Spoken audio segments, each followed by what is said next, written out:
Hi there, it's Dalene, and you're listening to my YouTube channel where I share networking tips, how to open your business pitch so people actually listen. When you pitch your business, how do you usually start? After years of watching entrepreneurs pitch their ideas, services, and companies, I've noticed a clear pattern. Most people open presentations in one of three ways. Two of them kind of lose attention quickly.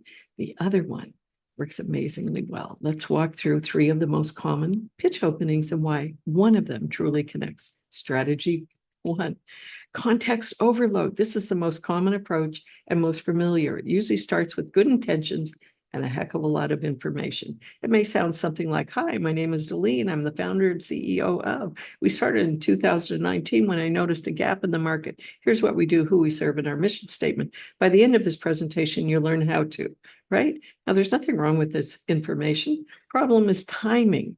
When you lead with too much context, you overwhelm your audience before they have a reason to care, right? You're asking them to invest attention before you've really earned that. Most people are still trying to figure out why they should listen and instead are handed a full backstory. It is just so much easier to say first, "Oh, I'd love to hear about you and what you do and what you're excited about." Come up with a couple of easy questions because it doesn't take much to get people to talk about themselves. We love the sound of our own voice. And the reason I ask them to tell me first is because then if I really listen, actively listening, not to respond, but to really hear this person and see them making good eye contact, smiling and nodding, which is an encouragement for them to talk. And once they do that, I'm going to think of something that they have said that I can get back to, edit a little bit there. Sometimes I do say, "Tell me more." Those are the sweetest things you can ever say to somebody. Or, "You said something really important back there. Is this what you meant by that statement?" Now, I know that can be hard, but just listen. Listen like a sponge. Strategy two, zero context. The second approach tries to avoid being boring, but often swings too far in the opposite direction. These presenters jump straight into a hook. They share a random statistic, an unrelated story, or a motivational quote they saw online. They've been told to start with impact, so they do, but without context. The result feels disconnected. There's no clear link between what they are saying and why it matters to people listening. The audience is left trying to piece things together. Instead of sounding engaging, the pitch feels rehearsed. Instead of relatable, it feels generic. Impact without relevance does not build trust. Amy Cuddy does a wonderful TED Talk on trust, and she says, "Until people trust you, they don't hear a word you say." Now, I'm not sure how that hits you, but that really hit me. And what it taught me was I needed to ask more questions, right? I can direct the conversation by asking the questions that that person has told me that are important in their lives. So that's why really listening can help you really enjoy some beautiful, meaningful conversations. Strategy three, the right amount of context. And what I love about this is if you haven't watched a Sam Horn, she is a TED Talk Hall of Famer and runs the Intrigue Agency, and she teaches you how. There'll be a video link to her TED Talk here on how to create an intriguing introduction that can make people really want to hear more. This is the approach that works. The strongest pitches begin with the problem the business solves.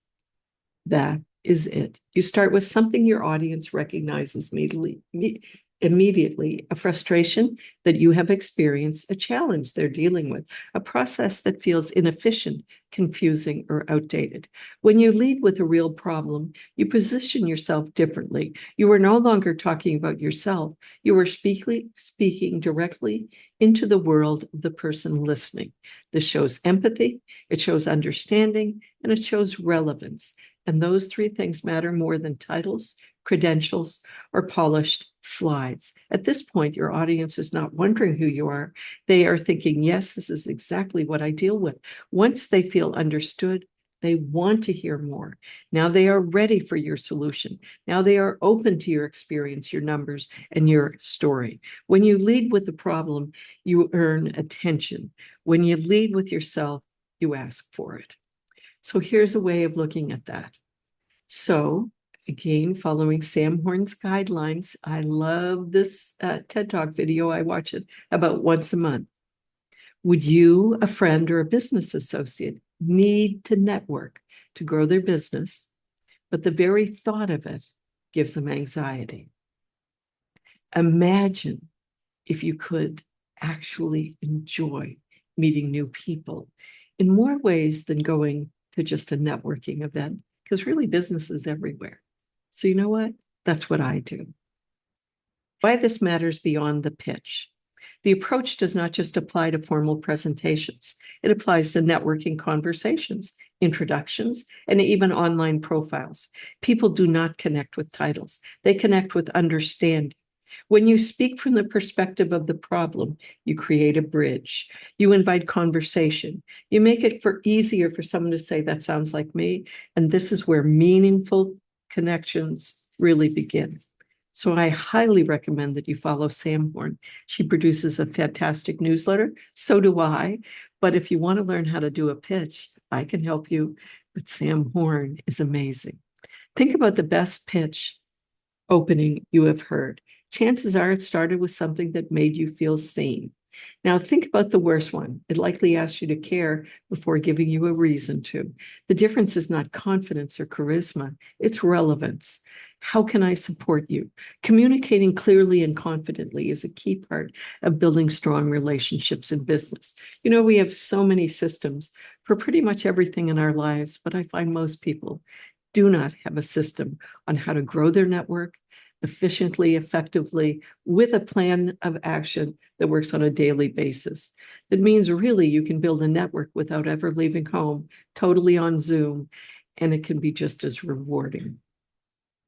If you would like practical tips, encouragement, update on my upcoming events, you're welcome to join my monthly newsletter. Listen to my podcast, Network Equals Net Worth. It's not about the money, it's about the richness in our relationships. If you're looking for one-on-one coaching to do this, I love to work with people one-on-one. More important, if you want to come and do business in Atlantic Canada especially, I would love to help you. Reach out for more information. I hope you're having a fantastic day.